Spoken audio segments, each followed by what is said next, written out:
Bueno, para mí es un gran honor que me hayan convocado a esta disertación. Realmente entusiasma mucho a cualquier ciudadano ver cuando argentinos nos juntamos a tratar de resolver problemas, cuando los argentinos nos prestamos al diálogo y al acuerdo, cuando tratamos de juntarnos para ver en qué podemos estar de acuerdo y qué cosas podemos mejorar. Me toca a mí hablar sobre la justicia. Yo, la verdad, me siento, como dije, muy honrado porque yo soy simplemente un fiscal de barrio, del barrio de Saavedra y Núñez, en Capital Federal. Estoy en una fiscalía descentralizada y me gustaría, para iniciar el tema, coincidir con todos en que la justicia tiene una deuda enorme con la sociedad. Tenemos una justicia que a nadie conforma, tenemos una justicia que es necesario y cuanto antes empezar a cambiarla. Una justicia que llevó 50 años llegar a este estado de cosas y que de la noche a la mañana seguramente no la vamos a poder mejorar, pero sí es bueno, a partir de iniciativas como estas, que es como un puntapié inicial para lograr acuerdos y lograr cambios, sí es bueno que empecemos cuanto antes a cambiar este divorcio que existe hoy entre la sociedad y la justicia.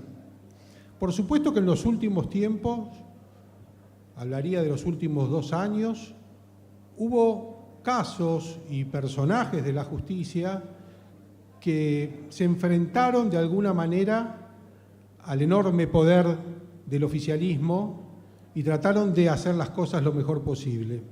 Y esos casos convocaron a mucha gente que en demanda de justicia, hastiada de la impunidad, empezó a apoyar a fiscales y a jueces que dieron muestras en algún punto de independencia. Porque la justicia, para mí, debe tener por lo menos 2 valores muy importantes sin los cuales es otra cosa. Una justicia que no es independiente es como si es una escribanía del poder de turno, que legitima los actos más perversos. Las características que debe tener la justicia es independencia y eficacia. Lo uno sin lo otro no sirve. No nos sirve una justicia independiente, pero que a su vez es muy ineficaz. No nos sirve una justicia muy eficaz que se encarga simplemente de perseguir a los enemigos, que se encarga simplemente de legitimar persecuciones de la AFIP y de distintos organismos del gobierno para aquellos que levantan la voz contra el poder de turno. Creo que las 2 claves son esas, independencia y eficacia. La pregunta es, ¿qué se puede hacer al respecto? ¿Qué podemos hacer en este puntapié inicial que tal vez hoy queremos dar para cambiar las cosas? Esos 2 requisitos, la independencia, por ejemplo, es necesaria si queremos hablar de lucha contra la corrupción.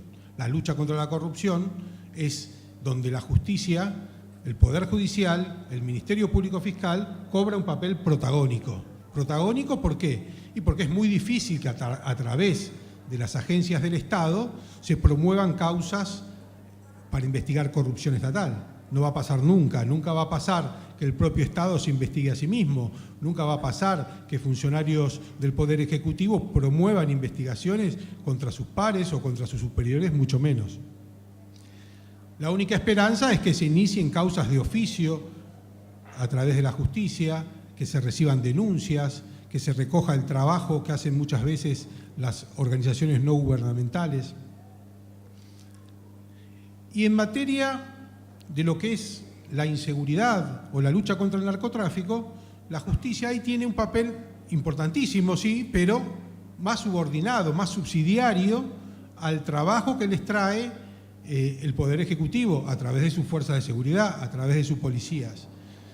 Entonces, con estos 2 tópicos, eficacia e independencia por un lado, tendríamos que analizar qué es lo que ocurre, por qué falta independencia, qué es lo que lo que quiero decir cuando hablamos de independencia.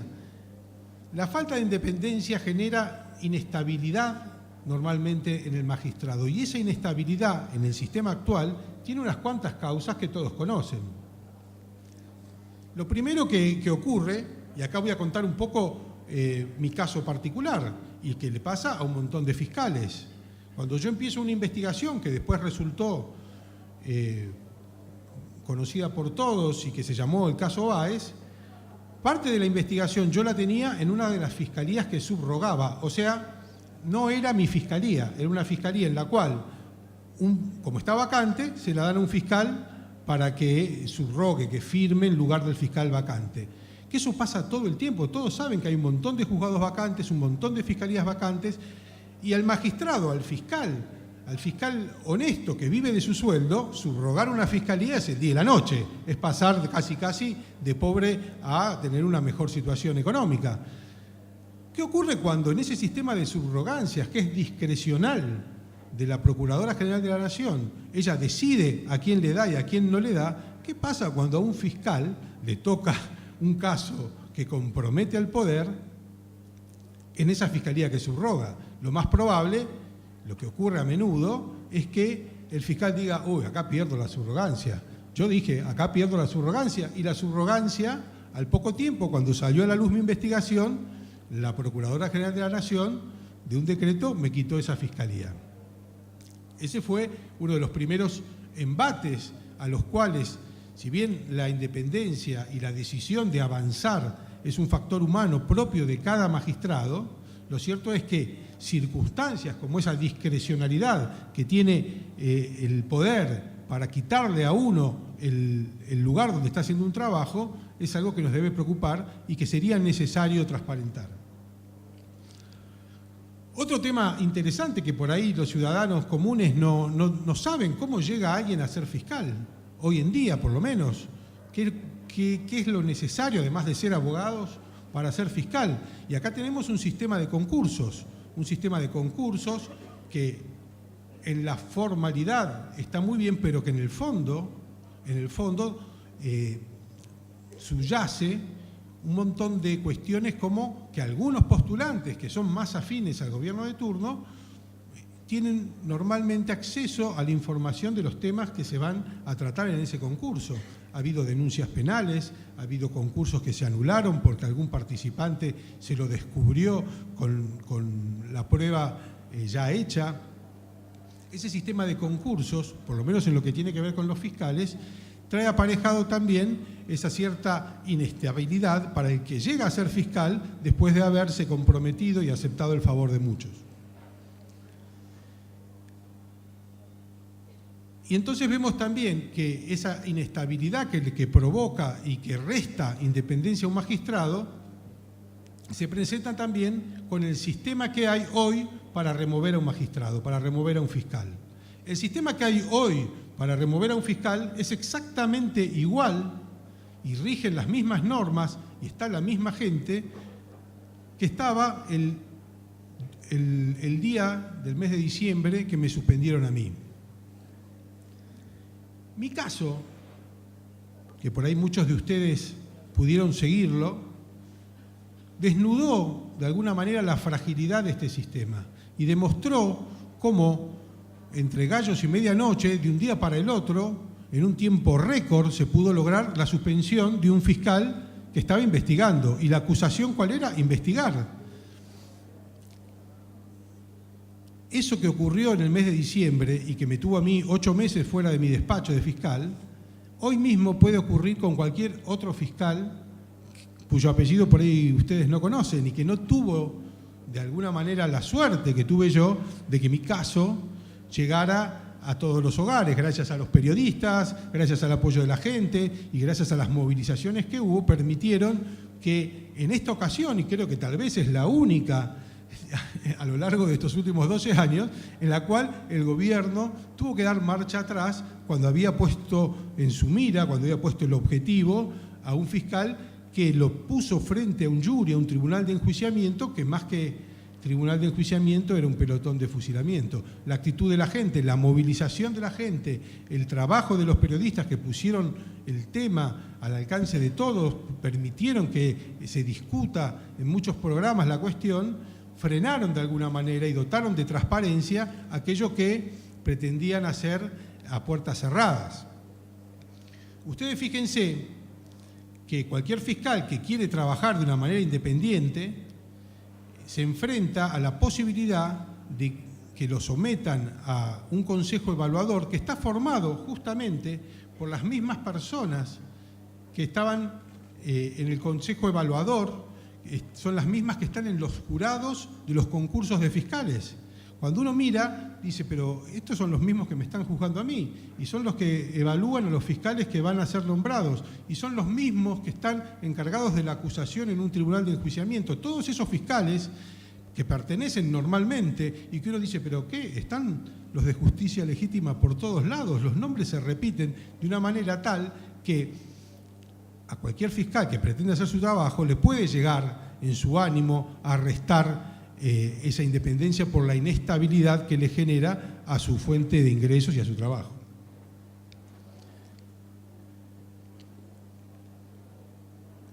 Otro tema es la eficacia. ¿Por qué los fiscales no podemos presentar a veces investigaciones eficaces? ¿Qué es lo que ocurre? ¿Qué es lo que nos falta? ¿Qué sería necesario cambiar? ¿Cómo podemos mejorar? Todos sabemos que hay una gran falta de eficacia en las investigaciones. Parecería ser que al poder no le interesa que haya investigaciones eficaces. Nosotros, con mi equipo de trabajo, habíamos formado una unidad de investigaciones con chicos jóvenes, abogados, con mucho entusiasmo, con mucha voluntad de hacer cosas, de hacer el bien a los demás. Hicimos un equipo de trabajo que nos costó bastante y que en poco tiempo nos dedicamos a investigar lo que se llaman los casos NN. Ustedes, es una manera de que se habla en tribunales de los casos que van directamente al archivo. Cuando hay un arrebato, cuando hay un robo, un asalto al banco, una violación, un homicidio que no se esclarece, va a un archivo.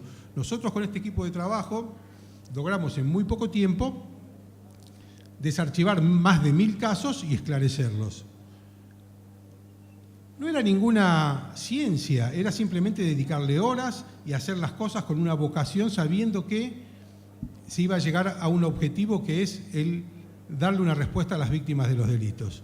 Por supuesto que cuando con este equipo de trabajo, que era muy promisorio, nos chocamos con las vinculaciones del caso Báez y avanzamos rápidamente en conformar en menos de 20 días toda una prueba que me permitió a mí pedir la indagatoria de Lázaro Báez y de toda la gente cómplice de él, fue a partir de ahí que empezaron los ataques a mi equipo de trabajo. Así como fue en algún momento, en otras épocas de mi vida como fiscal, que se disolvían los grupos que formábamos para investigar casos de corrupción, acá ocurrió lo mismo y desparramaron por todas las distintas fiscalías a la gente que trabajaba conmigo.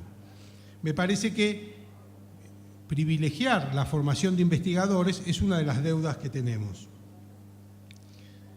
Y esta cuestión que nosotros vimos en la práctica de esclarecer casos, demostramos también que es posible investigar y dar una respuesta distinta de parte de la justicia a la ciudadanía. Porque lo que vemos hoy todos los días es un retroceso de la legalidad. Ese retroceso de la legalidad que se verifica diariamente desde la venta ambulante en las calles, los talleres clandestinos que ya vemos que causan muertes y centenares de delitos que se cometen a diario y que lamentablemente los argentinos nos estamos acostumbrando a que sea algo cotidiano, es aquello que deberíamos cambiar. Bueno, y por supuesto, para que todo no sea algo desesperanzador, y aprovechando las iniciativas de estos encuentros, de este congreso, a mí se me ocurrieron algunas propuestas interesantes de cara a cambiar esto de la falta de eficacia y la falta de independencia. La falta de independencia, si bien yo creo que muchas veces es algo espiritual, interno de cada magistrado, lo cierto es que acá lo que falta es... Faltan 5 minutos. Muy bien. una escuela de fiscales. Yo creo que en la Argentina hoy en día no hay una formación de investigadores ni de magistrados en una verdadera carrera judicial que permita a un fiscal acceder a la investigación de determinados casos. Ustedes saben que hay distintos niveles de fiscales, fiscales de juicio, fiscales de casación, fiscales de instrucción, como soy yo, fiscal de instrucción. Entonces yo pienso que tendría que existir una escuela de fiscales que tenga autonomía y que sea monitoreada por CIPEC o por Poder Ciudadano o por otras ONG que permita alejar las presiones políticas de la formación de estos magistrados y que se los prepare de alguna manera, porque no todos los abogados que somos fiscales tenemos el mismo perfil. A mí me gusta la investigación de casos criminales, a otros les gusta más ir a un juicio y discutir con la defensa, a otros les gusta más el trabajo de laboratorio de la Fiscalía de Casación. Yo imagino esta escuela de fiscales como algo similar a, capaz que alguno de ustedes acá practica buceo o ha ido al Caribe a bucear y le han pedido ese brevet que les permite ir a bucear hasta 5 metros para abajo, 10 metros para abajo, de acuerdo a los cursos que han hecho y a las capacidades que tienen. Bueno, yo creo que esa escuela de fiscales tendría que apuntar a ver, este tipo tiene un perfil para investigar casos criminales, este para casos de corrupción, este para ir a un juicio. Me parece que eso, monitoreado por fuera del Estado, sería algo que pueda dotar de independencia a los fiscales. También creo que lo que no hay es mecanismos de evaluación y de rendición de cuentas. Realmente nadie, ningún fiscal se le pide que rinda cuentas. El fiscal, en mi caso, que soy un fiscal de barrio, que tengo una fiscalía descentralizada, día a día los vecinos de la zona, que es una zona muy grande, en Núñez, Saavedra y Belgrano, ven y pueden llegar a mi fiscalía y hacer una evaluación y requerir cosas. Pero normalmente las oficinas de los fiscales están centralizadas en edificios donde el ciudadano común se pierde. Es un laberinto y la posibilidad de que un vecino, un ciudadano, llegue a un fiscal es muy remota. También estos controles, para mí, tendrían que ser externos, tendrían que estar por fuera de lo que es el poder estatal. Porque ya vemos que en mi caso, sin tener ni siquiera una causa penal, fue suspendido, me suspendieron y fui a mi casa durante 8 meses sin poder pisar mi fiscalía. Y vemos que otros casos, como el caso del fiscal antilavado, que es el doctor Gonella, que está procesado y confirmado su procesamiento por la Cámara, bueno, sigue sin siquiera el inicio de un jury de enjuiciamiento. Estas cuestiones no pueden depender del poderoso, porque si dependen del poderoso va a seguir haciendo a su arbitrio todo lo que le plazca, manejando de esta manera la justicia a su antojo y haciéndola un poder legitimante de sus actos aberrantes.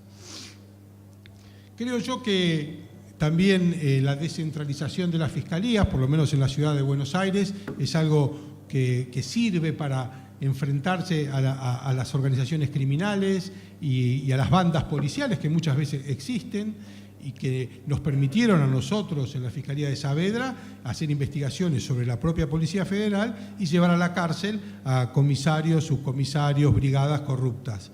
Y de esa manera poner un freno a esto que parece la anomia de que cada cual pueda hacer cualquier cosa, cuando uno está controlando a los que tiene que controlar, es un freno para la corrupción. La policía judicial, que acá en Córdoba existe, no sé exactamente cómo funciona, pero la realidad es que el 99,9% de los casos que le llega a un fiscal vienen de la policía. De esta manera, la lucha contra el delito y contra las organizaciones criminales y contra la inseguridad y contra la corrupción también depende mucho de lo que al fiscal le trae la fuerza policial que está interviniendo. Difícilmente algún ciudadano puede pensar que la misma prefectura o policía federal que actúa a partir de la muerte de un fiscal que 4 días antes había denunciado a la presidenta de la Nación, difícil es pensar que esa policía, esa prefectura va a actuar libremente, con autonomía y libertad, cuando este fiscal había denunciado a la jefa de todas las policías, que es la presidenta de la Nación. Creo yo que debe haber una policía judicial con un director que goce de cierta estabilidad, acuerdo del Senado, y que pueda actuar con autonomía y libertad, que es la única manera de hacer una investigación independiente. Creo que también hay una deuda enorme con las herramientas informáticas.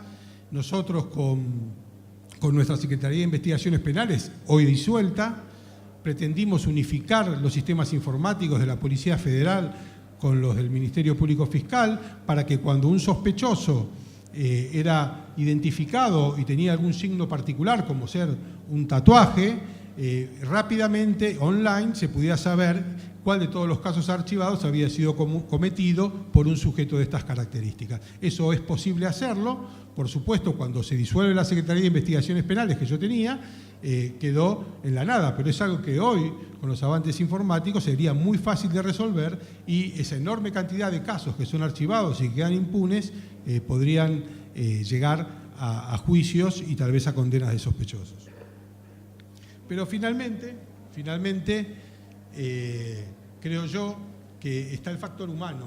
El factor humano, más allá de la independencia y de la eficacia que pueda tener un poder judicial real, independiente, tiene que ver con que un fiscal, creo yo, muchas veces uno en la televisión ve a una víctima que está pidiendo un abogado. Y el abogado de esa víctima debe ser el fiscal que debe ser un fiscal proactivo, que debe acompañar a las víctimas hasta las últimas instancias y que cada caso que se archiva debe saber que es una víctima que no encontró justicia. Muchas gracias.